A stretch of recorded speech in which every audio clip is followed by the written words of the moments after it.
Episode की starting में दिखाते हैं कि उन सभी लोगों का स्कूल का छुट्टी हो गया होता है, मगर तभी ओत्सुकी जल्दी से एक बहाना बनाकर वहाँ से चली जाती है और वो छत पर जाती है जहाँ पर निकायदो उदास अकेले खड़ी होती है। उसको देखकर निकायदो थोड़ी सी चौंकते हुए पूछती है कि तुम यहाँ पे क्या कर रही हो? मुझे लगा कि तुम युवा और उसके दोस्तों के साथ घर चली गई हो। ओत्सुकी सोचती है कि ये युवा और उसके दोस्त बोल रही है, इसका मतलब मामला सीरियस है। ये सोचकर वो उससे कहती है कि वेल, मुझे तुम्हारी थोड़ी सी चिंता हो रही थी। तुम शायद खुद ही ये नोटिस नहीं की होगी, लेकिन जब तुम क्लासरूम से बाहर निकली थी तब तुम काफ़ी ज़्यादा सैड लग रही थी, इसलिए मैं तुमको ऐसे नहीं छोड़ सकती हूँ।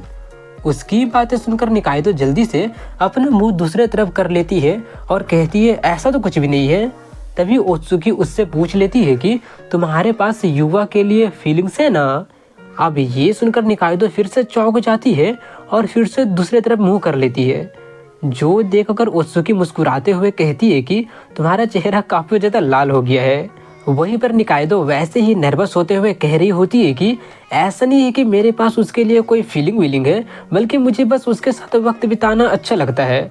मैं उसका कोई गर्लफ्रेंड या फिर ऐसा कुछ नहीं बनना चाहती हूँ। तभी ओत्सुकी कहती है कि लेकिन तुम उसके साथ अकेले हैंग आउट करना चाहती हो ना? क्या तुम कभी ये सोची हो?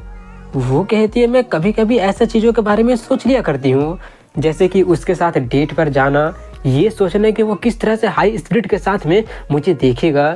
सिर्फ ये सोचकर ही मैं काफ़ी ज़्यादा खुश, ये बोलते बोलते वो रियलाइज करती है और काफ़ी ज़्यादा लाल होकर जल्दी से अपना मुंह छिपाते हुए कहने लगी होती है कि उसको इग्नोर कर दो, मैं अभी जो कुछ भी बोली हूँ तुम उसको भूल जाओ। ओत्सुकी उसका थोड़ा सा मजाक उड़ाते हुए कहती है कि वो तो काफ़ी ज़्यादा स्पेसिफिक था। ये बोलकर वो अचानक उससे पूछ लेती है कि आखिर तुम दोनों अभी तक कपल क्यों नहीं हो? मेरे लिए तो तुम दोनों एकदम बेस्ट फ्रेंड हो। तुम दोनों 1 साल से एक दूसरे के बगल में बैठ रहे हो ना, लेकिन फिर भी क्यों? उसका ये सवाल सुनकर निकायदो काफ़ी ज़्यादा शॉक्ड रह गई होती है, मगर फिर कहती है कि मुझे लगता है क्योंकि मैं अपना फीलिंग का काफ़ी लेट रियलाइज की थी और मैं एक भी स्टेप आगे ले ही नहीं पाई थी। हमारा रिलेशनशिप काफ़ी ज़्यादा कंफर्टेबल था। हम एक दूसरे को टीज करते थे, मजाक उड़ाते थे, सिल्ली चीज़ों के बारे में बातें किया करते थे, सिल्ली चीज़ों पर हंसा करते थे। सिर्फ इतना ही मुझे सेटिस्फाई करने के लिए काफ़ी था। मैं अपना वो रिलेशनशिप को बर्बाद नहीं करना चाहती थी। उसकी सभी बातें सुनकर ओत्सुकी सोचती है तो अब मुझे समझ में आ गया, ये एक स्टेप आगे नहीं ले पाई क्योंकि वो उसके साथ में हर दिन एंजॉय किया करती थी, लेकिन कायदे बिना किसी डर के साथ में अपने स्टेप आगे ले ली और तभी से ये दोनों एक दूसरे से दूर होना स्टार्ट हो गए थे। तभी निकायदो उससे कहती है कि युवा कायदे के साथ में काफ़ी ज़्यादा खुश लगता है। सिर्फ वही देखने पर मुझे काफ़ी ज़्यादा अजीब लगता है, मगर मैं भी उसका साइड में रहना चाहती हूँ। ओत्सुकी कहती है ये तो यह प्रूव करता है कि तुम युवा को कितना ज़्यादा पसंद करती हो, इतना ज़्यादा कि ये तुम्हारे दिल को तोड़ रहा है। निकायदो कहती है हाँ तुम सही हो, मैं ओसेजुमी को बहुत ज़्यादा प्यार करती हूँ, मगर मुझे जल्दी से जल्दी इन फीलिंग को ख़त्म करना होगा, नहीं तो मैं उसको हर्ट कर दूंगी। उसकी सभी बातें सुनकर ओत्सुकी सोचती है कि हाँ, अगर ये युवा को पूछ भी लेती है तो वो कायदो को ही पहले प्रायोरिटी देगा, लेकिन अब जबकि वो काफ़ी ज़्यादा काइंड है तो वो ये सोचने लगेगा कि वो कैसे निकायदो के फीलिंग को बिना हट के रिस्पॉन्ड करे। लेकिन निकायदो उसको इतना ज़्यादा मुश्किलों में नहीं देखना चाहती है, मगर फिर भी इतना सोचकर वो उससे कहती है कि मुझे नहीं लगता है कि तुम्हें अपना फीलिंग्स को ख़त्म करने के लिए खुद को फोर्स करना चाहिए। किसी के प्यार में पड़ना काफ़ी ज़्यादा वंडरफुल एक्सपीरियंस होता है। सिर्फ उसके साथ रहने में ही तुम्हारे दिल की धड़कनें काफ़ी ज़्यादा बढ़ जाती है और इससे पहले कि तुमको पता चले टाइम में कब बीत जाता है पता ही नहीं चलता है। क्या तुम कभी ऐसा फीलिंग का एक्सपीरियंस नहीं की हो? निकायदो काफ़ी ज़्यादा ब्लश करते हुए नोड करती है।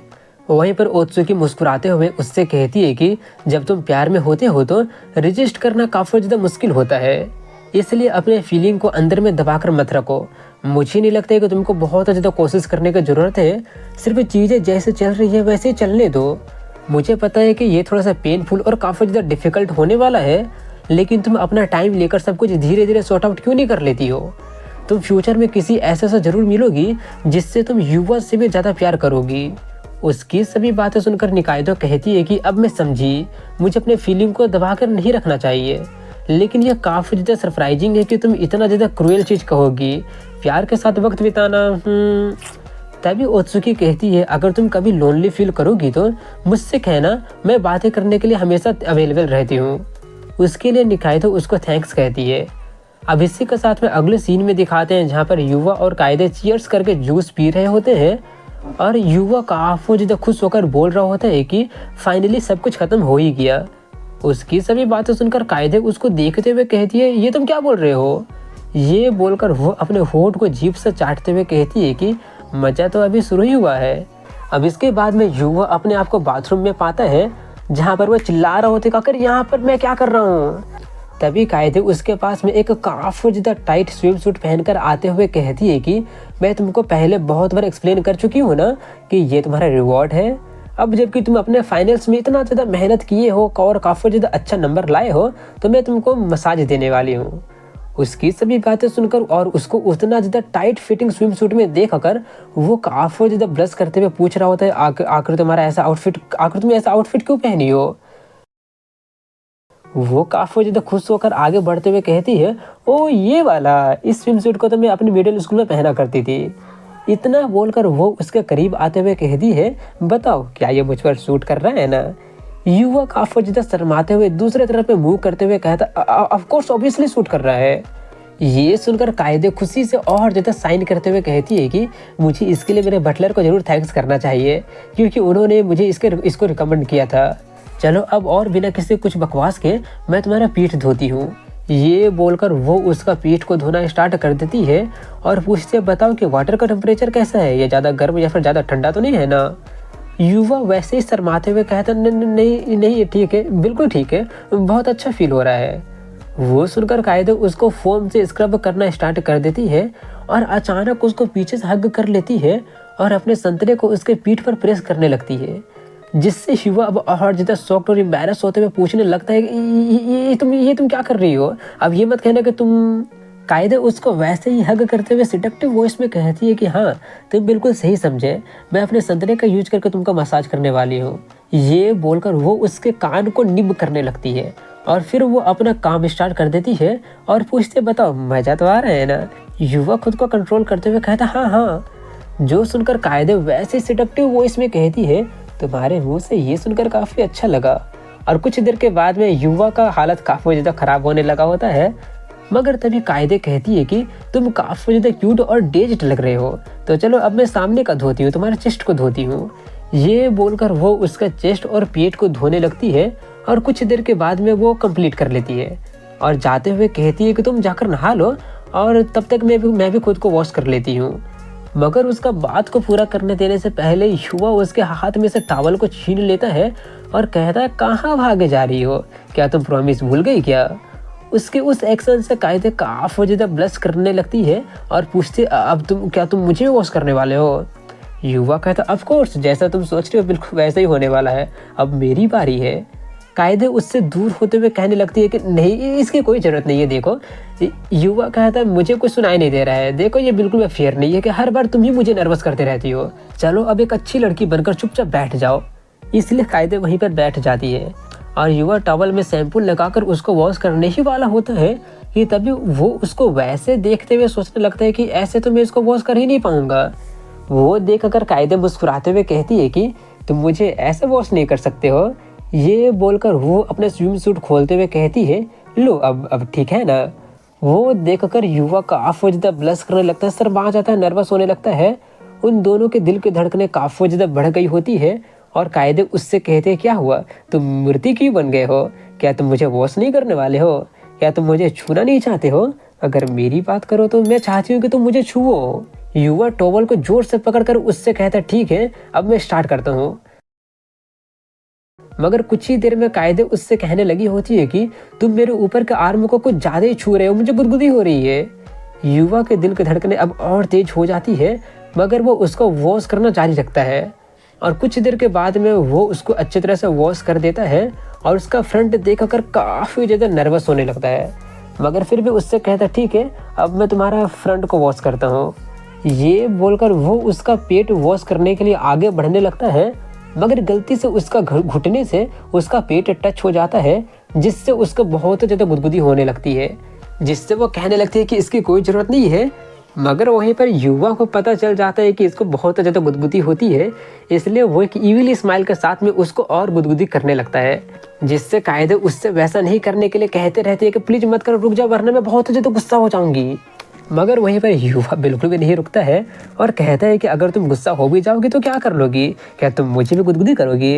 अफसोस मुझे ज़्यादा गुदगुदी होती ही नहीं है, इसलिए तुम्हारी इस धमकी का मेरे ऊपर कोई फ़ायदा होने ही वाला नहीं है। कायदे कहते मैं वो नहीं बल्कि ये करूँगी। ये बोलकर वो अचानक उसको पीछे से हग कर लेती है और अपना संतरे उसके चेस्ट पर प्रेस करने लगती है, जिससे युवा को जोर से बिजली का झटका लग जाता है। वहीं पर वो कह रही होती है कि ये सब तुम्हारी ही गलती है, मैं तुमको रुकने के लिए बोल रही थी ना, मगर तुम फिर भी क्यों नहीं रुके थे? युवा जल्दी से कहने लगता है ठीक है, ये सब मेरी ही गलती थी, प्लीज़ मुझे माफ़ कर दो, अब मुझसे दूर भी हटो तुम। मगर वहीं पर कायदो उसको और कसकर हक करते हुए कहती है नहीं, अगर मैं अभी पीछे हट गई तो तुम मुझे और गुदगुदी करने लगोगे। युवा कहने लगता है कि नहीं, मैं जरूर नहीं करूँगा, मैं प्रॉमिस करता नहीं करूँगा। मगर वहीं पर कायदे बोल रहे होते नहीं, पहले तुमको मेरा पूरा बॉडी को अच्छी तरह से वॉश करना होगा। ये बोलकर वो जल्दी से शैम्पू लेकर अपने क्लीवेज के बीच में डालने लगती है, मगर उसको डालने देने से पहले युवा जल्दी से शैम्पू उसके हाथ में से छीन कर कहने लगता है कि नहीं, तुम ऐसा नहीं कर सकती हो, सिचुएशन ऑलरेडी इतना ज़्यादा आउट ऑफ हैंड हो गया है और तुम हो कि। कायदे उसका बात को पूरा करने देने से पहले कहते क्यों, अगर मैं शैम्पू लगाकर रब करती हूँ तो फोम क्रिएट हो जाएगा और इससे हम दोनों ही क्लीन कर, और ये हम दोनों को ही क्लीन कर देगा ना, तो इसमें आखिर प्रॉब्लम ही क्या है? युवा जल्दी से उसके हाथ से शैम्पू और टॉवल छीनकर उसका फ्रंट को जल्दी से वॉश करके खुद ही बाथ टब में जाकर कूद जाता है। जो देखकर कायदे पाउट करते हुए कह रही होती है कि तुम तो काफ़ी ज़्यादा मतलबी निकले। ये बोलकर वही बाथ टब में उसके पास ही जाकर बैठ जाती है। उसको वहाँ पर देखकर वो पूछ रहा होता है कि बाथ टब तो इतना बड़ा है, फिर भी उसके बावजूद भी तुम मेरे इतने ज़्यादा करीब क्यों बैठी हो? कायदे कहते हैं क्योंकि मैं चाहती हूँ कि तुम मुझे पीछे से हग करो। इतना बोलकर वो उसको घूरते हुए कहती है क्यों, तुम मुझे हग नहीं करना चाहते हो क्या? ये सुनकर वो जल्दी से उसको हग कर लेता है, जिससे वो काफ़ी ज़्यादा खुश होते हुए कहती है कि मैं हर दिन तुम्हारे साथ नहाना चाहती हूँ, क्योंकि इससे मैं काफ़ी ज़्यादा खुश हो जाती हूँ। तो बताओ कि अगली बार मैं कैसा स्विमसूट पहनूंगी? युवा जल्दी से कहता नहीं, हर दिन कुछ ज़्यादा हो जाएगा ना। ये बोलकर वो सोचता है अगर हर दिन होने लगा तो मैं कुछ खुद को कंट्रोल नहीं कर पाऊंगा।